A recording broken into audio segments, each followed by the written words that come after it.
Les marchés financiers avec IG Markets, CFD Trading.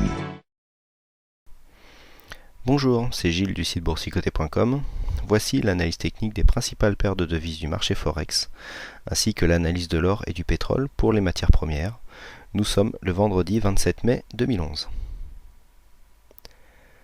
Avec aujourd'hui sur l'euro-dollar, une continuité de la tendance haussière qui s'était mise en place ici suite à la sortie du trend baissier par le haut. Nous avions eu ici une sortie avec une petite dynamique, une baisse qui s'était profilée avec un nouveau plus bas inscrit et donc un test sur l'ancienne résistance devenue support. Et depuis, ce test a provoqué un léger rebond. La dynamique s'est un peu améliorée aujourd'hui suite au regain d'espoir de certains investisseurs quant à un possible QE3 aux US. Donc ça a un peu boosté l'euro-dollar par voie de fait, en fait, par la baisse du dollar. Nous le verrons en analysant les autres devises. Donc nous avons une dynamique aussi qui est en train de se mettre en place malgré une situation de surachat qui avait commencé à se profiler hier soir. Je vous avais indiqué qu'un retournement indiquerait certainement une consolidation. La consolidation a eu lieu, mais elle était vraiment très faible et puis on est remonté tout de suite en dynamique. Donc on voit bien maintenant qu'au niveau des indicateurs, nous sommes quand même largement surachetés. Donc pour ceux qui pensent que cette dynamique peut être durable, je conseille d'attendre une consolidation, car je pense que ce mouvement va consolider légèrement avant une reprise de la dynamique et donc pourquoi pas une accentuation de l'inclinaison de ce support haussier qui pour l'instant ne nous montre pas une grosse volonté de monter rapidement à la hausse. Donc au niveau de l'euro-dollar, attention à la situation technique de surachat. Ici, on est en train d'ouvrir une tendance haussière par un écartement des bandes de Bollinger. Par contre, on voit ici, c'est assez clair, le RSI qui passe en surachat, stochastique surachat, et ici une grosse amplitude au niveau du MACD. Donc attention, ce genre de situation technique pour entrer dans la tendance n'est pas vraiment optimum. On attendra un petit peu que les indicateurs soient plus favorables. On passe ensuite au câble, donc paire livre sterling contre dollar américain, où nous avons aussi une accentuation de la dynamique haussière. Alors là par contre nous n'avons pas eu de baisse malgré une situation de surachat donnée depuis hier. On avait eu un début de retournement, mais finalement la pression acheteuse, c'est là qu'on voit que la pression acheteuse est vraiment très forte, puisque malgré une situation technique de surachat, nous continuons à monter, donc nombreux acheteurs sur les marchés. Alors on voit bien ici que c'est aussi le dollar qui baisse qui fait exploser un petit peu cette paire de devises, même si la sortie avait été signalée depuis le 25, depuis mercredi. Donc on valide tout à fait la sortie de ce trend baissier puisque nous avons largement dépassé le précédent plus haut. Nous nous rapprochons du précédent, on voit bien ici la zone des 1,6520 qui va certainement faire office de résistance, donc c'est une résistance mineure sur cette montée. Vu la situation technique de surachat, c'est un peu comme l'euro-dollar. Je conseillerais d'attendre un petit peu une consolidation avant de rentrer pour rentrer donc sur ce mouvement haussier et donc profiter d'une bonne dynamique. On a une très belle dynamique ici sur le câble, sur paire livre sterling contre dollar américain. On a vraiment une sortie de figure qui se fait de belle manière. On avait une descente qui était très peu dynamique et puis là la sortie se fait vraiment sur un beau mouvement. Donc là on peut attendre une consolidation. Consolidation pourrait aller jusqu'à la zone des 1,63. On voit bien ici une zone de résistance qui pourrait dessiner un overlap haussier. Donc on pourrait consolider jusqu'à 1,63 pour remonter ensuite et venir casser le plus haut qui sera certainement inscrit très prochainement. Je pense qu'on peut ici parier sur une zone des 1,65 pour marquer un plus haut. Petite consolidation et on repartirait à la hausse. C'est le scénario le plus probable, mais bon, ce ne sont que des scénarios et des probabilités. Les cours ne suivent pas toujours les probabilités les meilleures.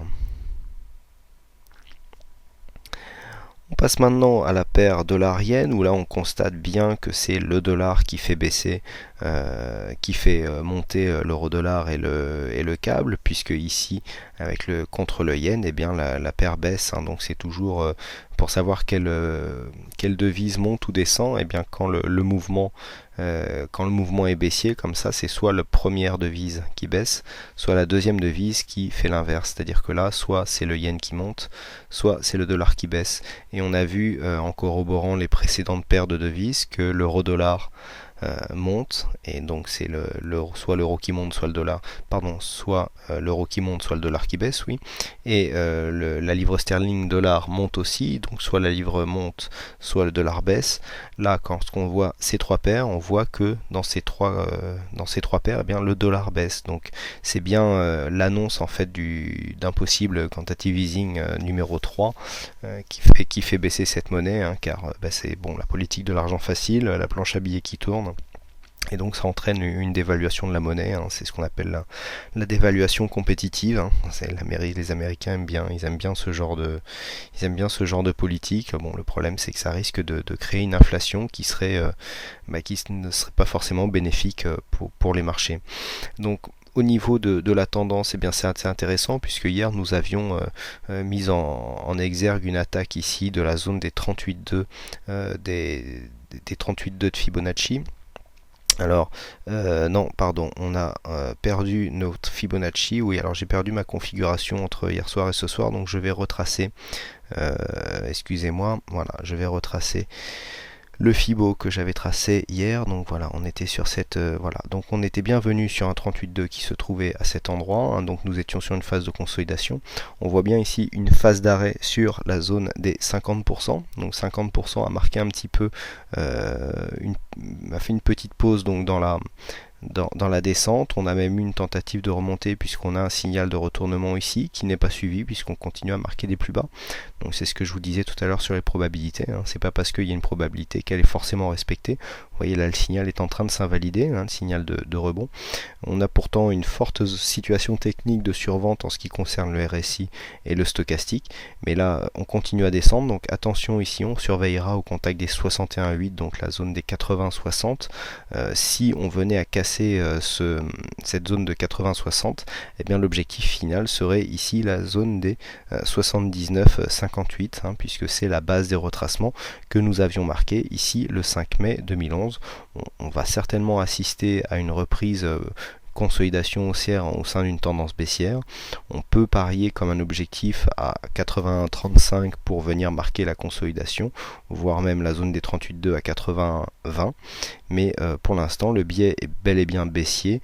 Il faudra absolument observer ce rebond lorsqu'il arrivera, s'il arrive, au niveau du dollar yen, pour mesurer la dynamique baissière, savoir si elle peut continuer ou pas. On passe tout de suite aux matières premières. Donc sur l'or, eh bien, nous avons eu une cassure hier du trend haussier dans lequel l'or était inscrit depuis maintenant le 17 mai. On a une cassure et puis maintenant on revient tester l'ancien support comme une résistance. De plus, nous avons une résistance marquée ici à 1537. Donc bon, c'est là pour l'instant on est sur une continuité de mouvement. Au niveau des indicateurs, on serait plutôt suracheté, mais on a encore un petit peu de marge. Donc on peut très bien longer ici cette trendline avant de retomber. Alors dès qu'on s'écarte de la trendline, là pour l'instant on a une cassure. C'est assez souvent, hein, qu'on revient tester ici la zone, l'ancien support comme une résistance. Dès que l'on s'écarterait de cette zone, eh bien, il y aurait là un signal à prendre assez intéressant, hein, puisque là on a un vrai signal de retournement, puisqu'on continue à marquer des plus hauts, et on pourrait jouer le signal de retournement à la baisse, donc sur l'or. Pour l'instant, la situation technique n'est pas encore vraiment surachetée, donc il faut rester vraiment vigilant pour guetter un possible signal donc de retournement de tendance. Et puis on termine par le pétrole, donc le pétrole qui vient de casser ici qui est en train de casser sa dynamique, hein. On avait tracé une petite ligne ici qui portait la tendance, donc c'est vraiment là de la tendance très court terme. On voit qu'on est en train de casser et puis de revenir donc sous cette ligne comme une résistance. Donc nous sommes toujours ici dans une zone de range, hein. J'avais tracé cette ligne en vous disant que c'était potentiellement une tendance qui serait capable de nous faire casser ici le haut du range et donc de repartir en dynamique haussière. Là, a priori, on sera en train de casser donc par le bas avant d'avoir franchi les plus hauts du range. Donc là, bon, ça serait vraiment une invalidation de la sortie haussière de ce range, et certainement que si la cassure se précise, on retournerait ici sur le bas du range en direction des 96,40. Pour l'instant, on voit bien que la zone des 101,15 des 101,15 $, eh bien, fait office de résistance, parce que malgré une attaque lors de la précédente nuit, la nuit de mercredi à jeudi, eh bien, nous sommes repassés donc dans cette zone de cotation. On voit bien qu'ici il n'y a plus assez de dynamique pour vraiment arriver à casser le haut de ce range. Donc là, s'il y a une cassure et si la cassure se confirme, on aura un objectif baissier qui se situerait aux alentours des 96,30. Voilà ce que l'on peut dire donc sur l'analyse technique de ces principales paires de devises et matières premières. Il ne me reste plus qu'à vous souhaiter à toutes et à tous une bonne soirée. Bonne chance dans vos trades, et je vous donne rendez-vous dès la semaine prochaine pour de prochaines analyses. Les marchés financiers avec IG Markets, CFD Trading.